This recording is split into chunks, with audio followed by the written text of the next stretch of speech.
Hello, DeMatha Nation, and welcome to our 75th anniversary DeMatha Speaker Series. My name is Ben Flary, DeMatha Class of 2011, and current staff member here at DeMatha. I'm joined today by staff member Connor Glowacki, who will be helping me conduct this afternoon's interview with special guest and award-winning chef and restaurator Nick Stefanelli, DeMatha Class of 1998. Stefanelli grew up in suburban Maryland, has a strong influence coming from his close relationship to his Greek and Italian grandparents, whose culinary heritage was a fact of life. Stefanelli is the owner of Michelin-starred Italian restaurant Masseria, which is a restaurant located on 4th Street in Northeast DC, and as well as the owner of Officina. So in 2010, Nick was awarded the Restaurant Association of Metropolitan Washington Rising Culinary Star. And in 2015, August 2015, he opened up Masseria, making it Union Market's first standalone restaurant. In 2016, Masseria earned a Michelin star within the city's first ever guide. 2018, Masseria was awarded the Restaurant Association of Metropolitan Washington Award for Formal Dining Restaurant of the Year. In that same year, he opened up Officina, which is a 3-floor Italian trattoria, cafe, and market that focuses on bold flavors of Southern Italy, includes homemade pastas, fresh fish preparations, prime meats, and Officina is located in the Wharf, Southwest Washington, D.C. And just recently, Nicholas was named the DC Modern Luxury Magazine as the best chef in DC. And I know he's got a couple more restaurants here on the way, which we'll get into in a little bit.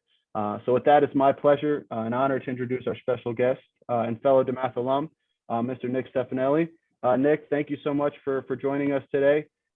Before we get started, just kind of want to see how you're doing. And obviously, you know, the life of a chef and restaurator has been a little bit tricky over the past 18 months or so with the pandemic. So kind of how have you and your restaurants kind of been dealing with that adjustment so far? Yeah, it's been an interesting journey over the past 18 months or so, but you know, the hospitality industry in itself is a very resilient and adaptive one, and our team was really quick to pivot and being able to navigate through all this. I think the hardest part about it all is trying to prepare for an unknown that you don't control. Has been probably our biggest challenge through all of this. So hopefully we've stabilized as a community and a world, and we can start to kind of navigate forward on kind of getting life back to normal. Yeah, for sure. Now, just kind of wanted to get, how did you start or where did your passion for cooking and, you know, kind of being in the restaurant business begin? Was it, you know, as a little kid, maybe watching your grandparents or something that maybe came on a little bit later in life? I was the chili and cheese fries in the DeMatha cafeteria that really drove it. Now, both my parents and all my grandparents, both sides of my family, everybody cooked, and there was always gardens and fresh vegetables. So I was always around great food. And you know, back in the 90s, it wasn't really, the restaurant community and scene wasn't really something that was out there as a career path growing up. And I was in Europe trying to figure out what I was going to do when I was 20 years old, and just saw this whole food community that just kind of opened my eyes into wanting to get into cooking. And when I came back, I went to culinary school and just hit the ground running from there. So.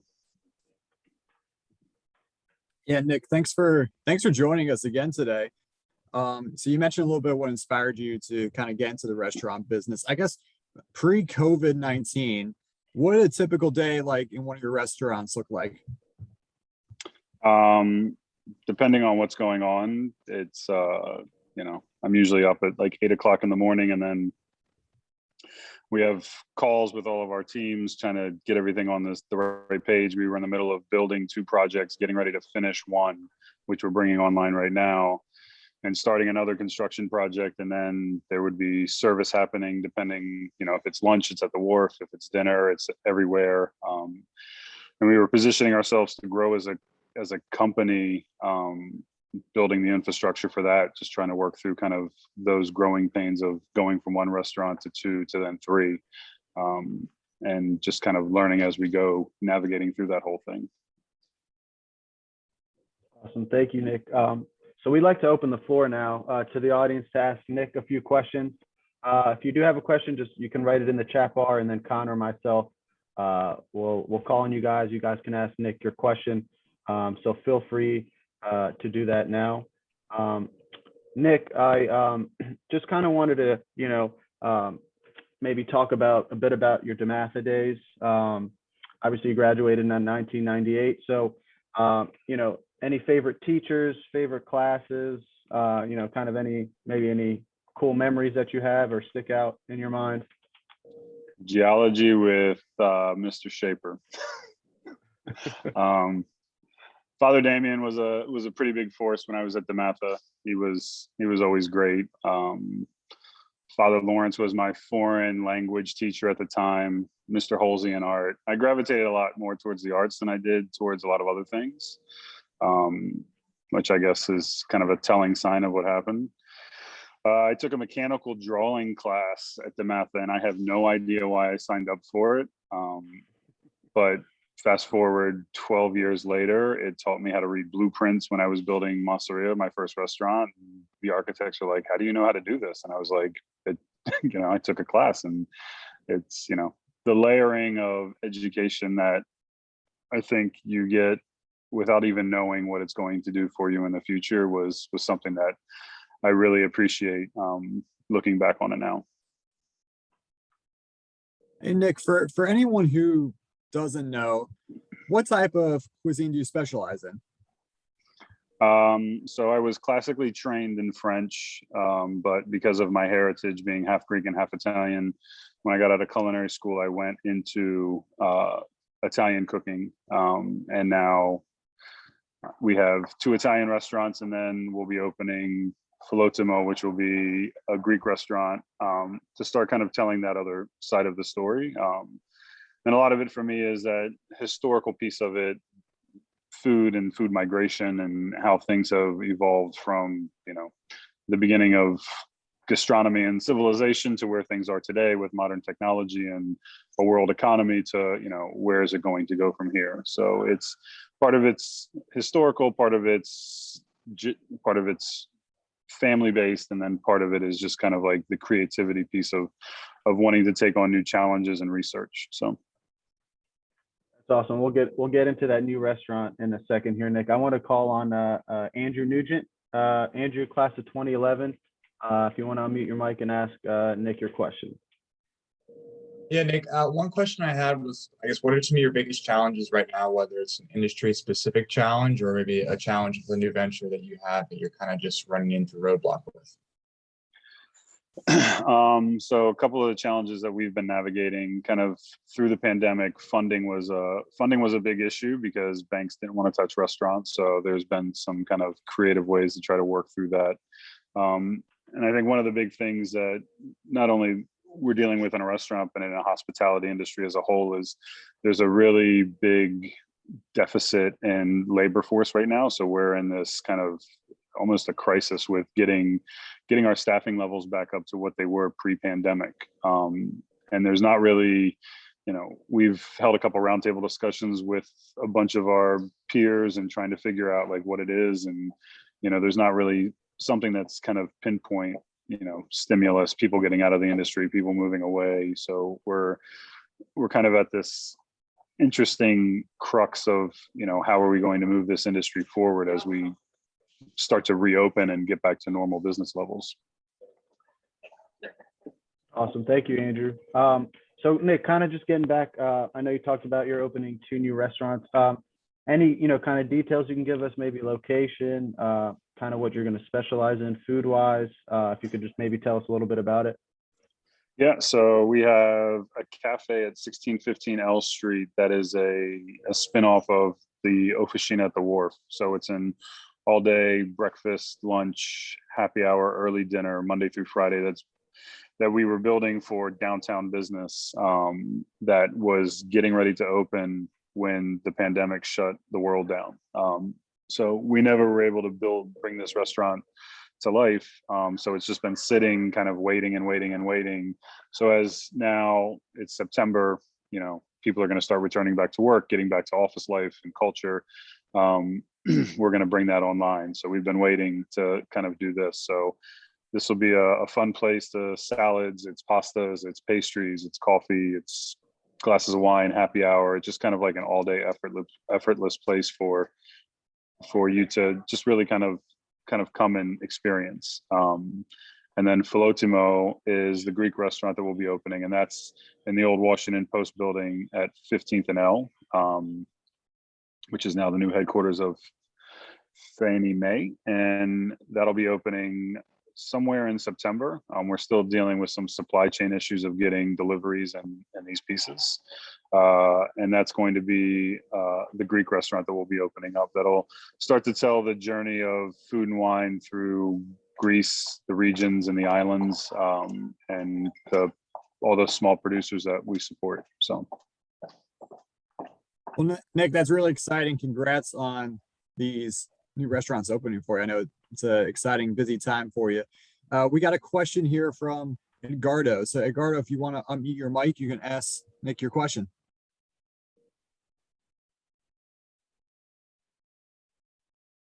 Yes, thank you. I'm actually Italian. I did not study at DeMatha, but my nephew did. Can you hear me? Yes. Yes, thank you. Great. I'm very, very interested in the background, your family background. You said you are half Greek, half Italian. I'm actually from southern Italy, in front of Greece, and I see a lot of influences in our food that's coming from Greece. And because you're half Greek, half Italian, I'm interested in which part of these two types of food influenced you more. I think it's really interesting because in Puglia, my family's from Puglia in Sicily and Italy, and actually my Greek side of my family is from what is modern day Turkey now, on the Black Sea. But Puglia and Sicily especially in southern Italy, there's this back and forth of how food has kind of ebbed and flowed and crossed through both of the cultures. And that's been part of the whole research that I've really been going through as we've been opening this up. Both the cuisines have affected me in both ways, but as I dig deeper into food and history and how it's traveled, you can see how, cultures have crossed and intertwined and how it's layered into a bigger food history piece, which is one of the exciting things of like the discovery of history that I've been looking at. So, but you look at kind of the way that food migrates and ingredients are brought, right? It's, just use the tomato as an example, right? What was Europe like before Christopher Columbus? There was no tomatoes. There was none of these things that a lot of people take for granted as what part of cuisine is. And that's kind of how, the evolution of things just flowing through as the world evolves to where we are today. Yeah. No, that's very interesting. I don't want to monopolize this. I just want to let you that I'm interested in this, to let you know that I'm interested in this area. And there are some words in the dialect and some food in local cuisine, as you know, that they reflect the influence also of the French or the Spanish when they were in southern Italy. So it's very, very interesting. That and the occupation, and when other cultures, it's Sicily is one that's been conquered by every nation, and the influence of all the different cuisines that are layered into Sicilian cuisine itself are crazy. And most people don't think about how that is from how time periods have gone. And the same thing in Greece, where there's cities that were built by the Venetians that look like Venice, and how those pieces of cuisine were left into it. So happy to chat with you more about it offline. You can get my contact from Ben. That would be interesting. Thank you. Yep. Thank you, Edgardo. Thank you, Nick. Let's go to Brian Graberick. Brian, if you want to unmute your mic.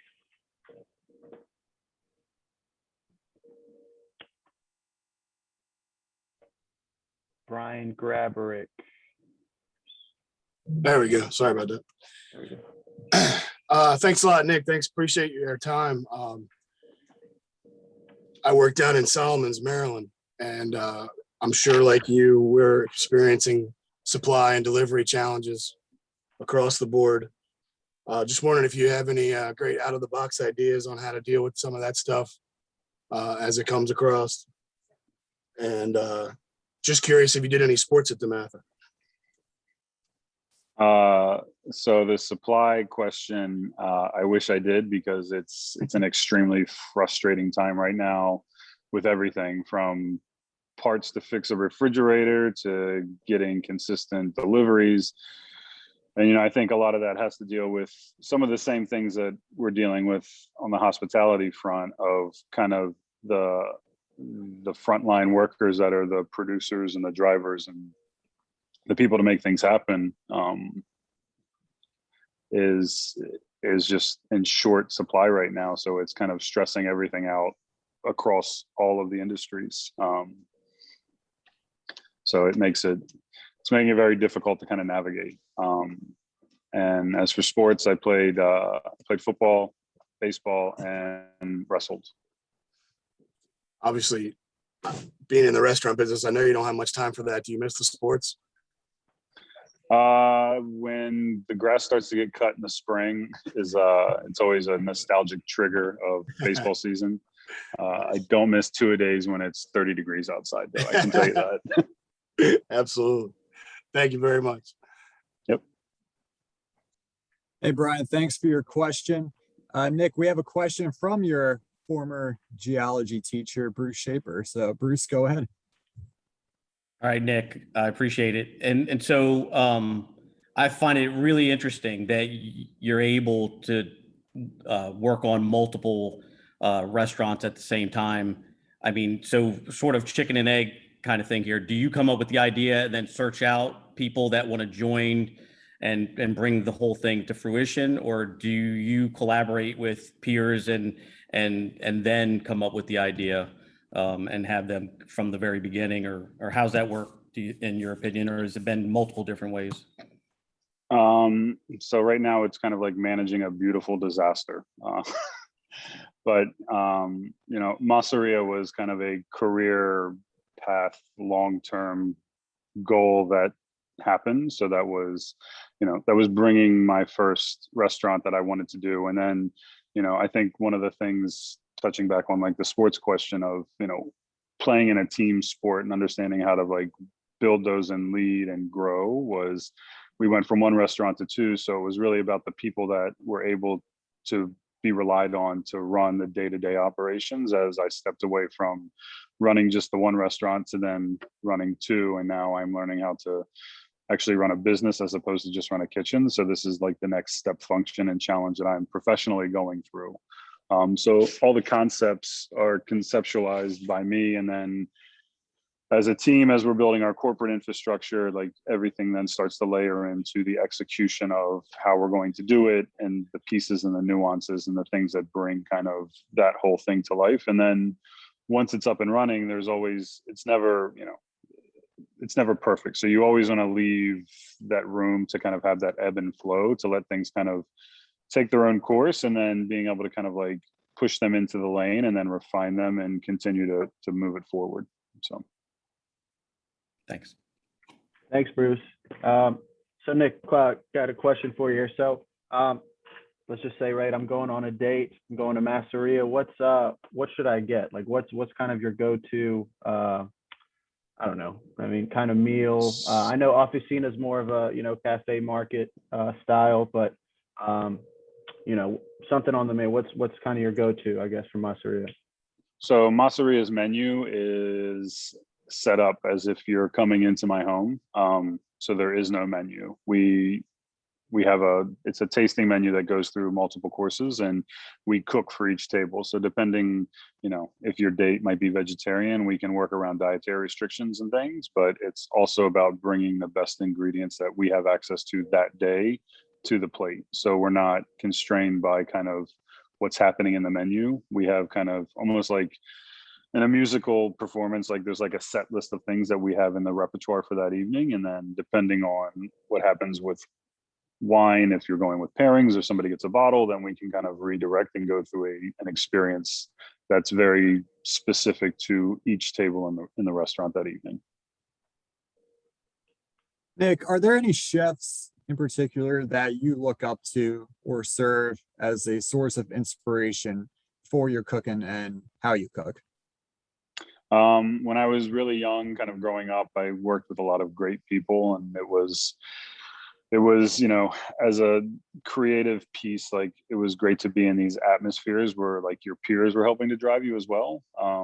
And then at the time, like the early 2000s, like there was a lot of people that were out in Europe, Pierre Garnier, Michel Bras, Gualtiero Marchesi, Massimo Angimo. There's, you know, there was a lot of these like bigger name people that at the time before, like, you know, when the internet was still a dial up, you couldn't buy European cookbooks and you couldn't. So it was just like, you were starving for all this information. And then there was like, almost like 2005, like this explosion of just gastronomy that happened in the States all over the place, that then, you know, a lot of the people that I was cooking with at the time all then spread out. So it's great to be working amongst all these people in these communities, and being able to travel and like see other people's restaurants and have them come in. So when we do guest chef series or we go out and travel to go cook in other places, like it's always good to then work in somebody else's space, because then you see different ideas and thought processes and things like that. Awesome, Nick. Now going again back to DeMatha, our just kind of want to ask you, you know, is there anything maybe you took from your DeMatha days that you kind of use today? And then again, you know, what does kind of DeMatha mean to you, and how do you think it stands out from other high schools in the country, in your opinion? So I always say to people that are sending their kids off to school, like going to an all boys school was something that gave you the ability to focus on the task at hand without really knowing it, right? You're not worried about all the other things as you're navigating being 16 years old, right? And the foundation that DeMatha, I think, gives you, and it's not something that I realized while I was there, but it was after I left, was, you know, it was just the structure and the people that you're around, and just teaching you how to become a man and a person, and, you know, be a contributor to society and what you can do to push and drive. And the connections that you make when you go to school there, it was, you know, it gave me a great foundation moving forward as I grew up, and started to become a professional. That's awesome. Nick, thanks for sharing. And we have our last question, and it's from Michelle Martin. So Michelle, go ahead and unmute your mic. Sorry, now I have to worry about my hair. Hi. Hello. Hello, everybody. I feel a little special here. I think I'm the only girl. Mr. Stefanelli, first of all, just a huge fan. So excuse me for like fangirling you. I'm just wondering, how on earth did you play 3 sports at DeMatha? How did you play 3 sports? I didn't play 3 sports the whole time. I played football and I wrestled, and then it came to a point of having to decide, was I going to play football or baseball? And I chose baseball. So it was, that's how it went. I see. Actually had a serious question for you, which is the whole question of the labor shortage in the field. And we were hearing so many things about, is it the labor? Is it that the customers are mean? Is it that, you know, what's your take on it? We were in Hilton Head briefly this summer, and when I was talking to one of the restaurateurs there, and because they had to really truncate their hours, he said that it's not so much a labor issue as a housing issue, that the people that want to work in the restaurant can't find housing that they can afford near where they want to work. So the economics of it don't work. And I was just wondering, what was your take on that? Yeah, we were working with that issue of workforce housing, trying to get that set up in the city, because it is a problem, but that was something that was an issue pre-pandemic, getting people that can afford to live where they work, as development and growth is happening, especially with how much has been happening in DC over the past 10 years.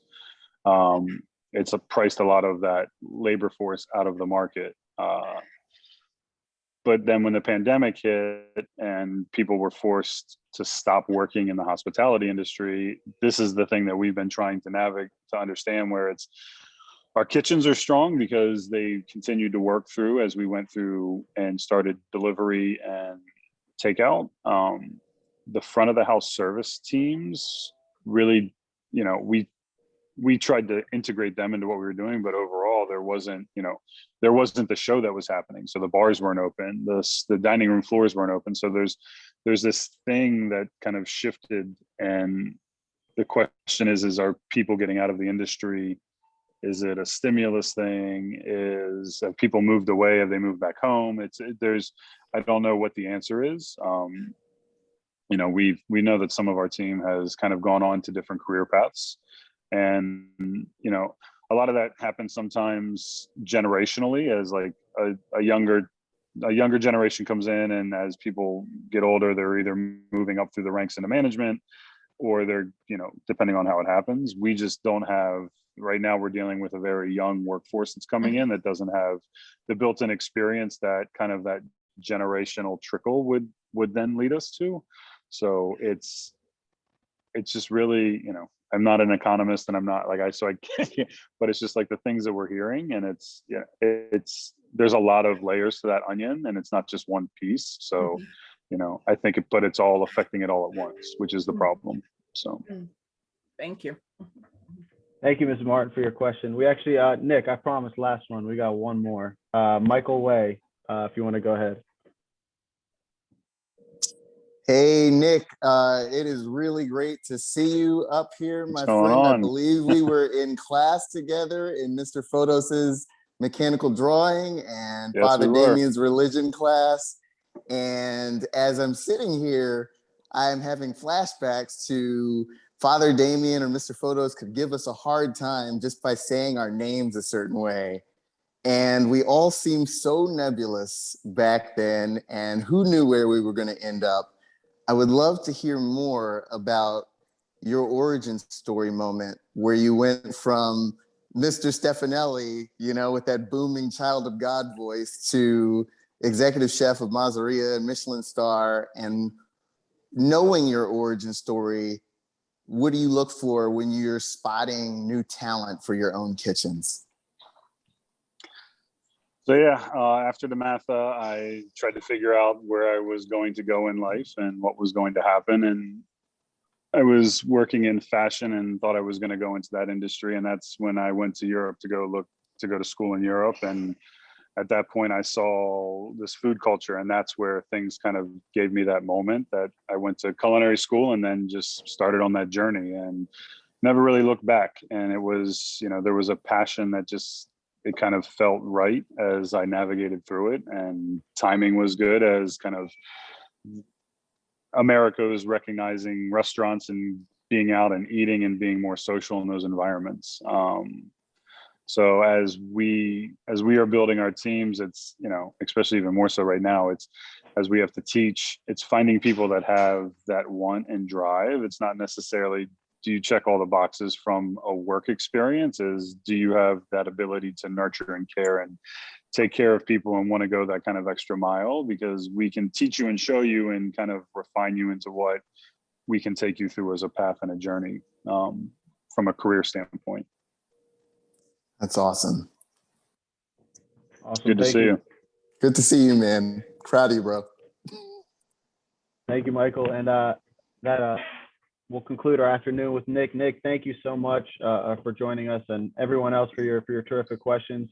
I know you got a busy schedule, so appreciate it. I promised you 12:30 is 12:29, so we're good.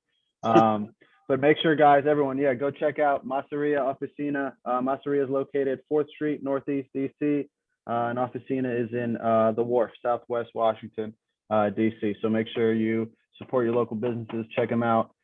Nick, again, thanks so much. Kind of as we conclude, I have to do my little advancement office plug here. Would like to ask everyone for everyone's support for the Fund for DeMatha. The Fund for DeMatha is critical to our school in support of our ongoing mission of educating faith-filled gentlemen and scholars. You can always give online at www.dematha.org. Again, thanks again, Nick. Keep in touch if you're ever by campus, by Hyattsville, please stop by. We'd love to see you. But until then, stay safe. We'll see everyone in a month. So we'll be doing these Zoom hours once a month now. So thanks again, Nick. You're the man. Appreciate it. Thanks, guys. Have a good day.